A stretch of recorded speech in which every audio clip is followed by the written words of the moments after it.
1.2 An encounter of a special kind हा तुमचा 10th standard इंग्लिशचा सेकंड लेसन. तर याच्यामध्ये जे मार्जिन क्वेश्चन किंवा साईड क्वेश्चन आहेत ते आपण आता इथे सोडणार आहोत.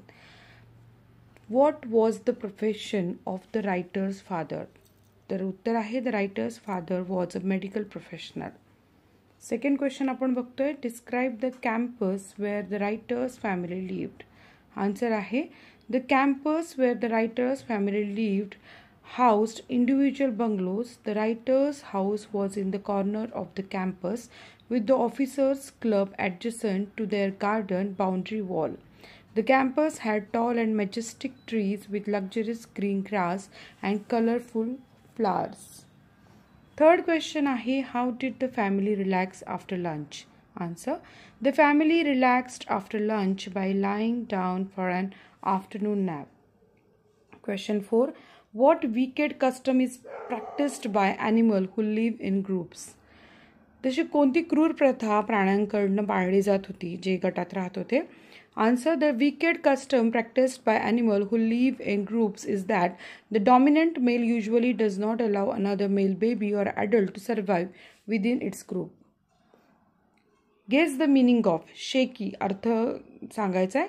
Shaking of feeling weak because you are frightened or ill. घाबरल्यामुळे किंवा आजारपणामुळे शक्तीहीन किंवा लटपटल्यासारखे वाटणारा गाठलेला डळमळीत. Uncanny, very strange that you cannot easily explain. चमत्कारी किंवा गूढ आपण असंही म्हणू शकतो.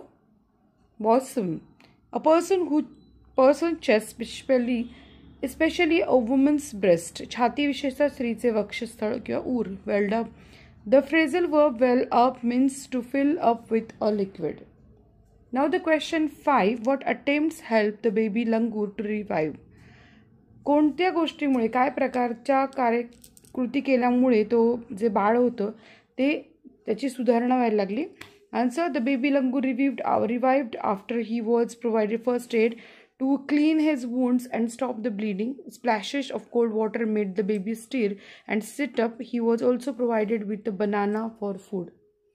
Question 6. When did baby langur finally find comfort? Answer, the baby langur finally found comfort when his mother cuddled him tightly in her bosom. Question 7. What truth about animal-human relationship did his incident reveal to the narrator? कोणत्या प्रकारचं नातं जे प्राणी आणि माणसाचं आहे ते या प्रसंगामुळे जो आपल्याला ही गोष्ट सांगतो त्यामुळे उघड झालं आहे? Answer, the incident reveal to the narrator that interspecies communication and mutual trust is indeed a reality, and should anyone strike the right chord, the relationship hums into action. Question 8. What did the mother seem to convey to the narrator? जे आपल्या लेखकाला त्या बाळाची आई काय सांगू पाहत होती, माकडाच्या पिल्लाची आई? Answer, the mother conveyed her gratitude to the narrator for saving her child. Thank you students. नवीन असाल चॅनलला तर चॅनलला सबस्क्राईब करा, बेल आयकॉन दाबा. आणि माझं नाव होतं सपना टीचर, पुणे जिल्हा, तळेगाव, दाभाडे. धन्यवाद.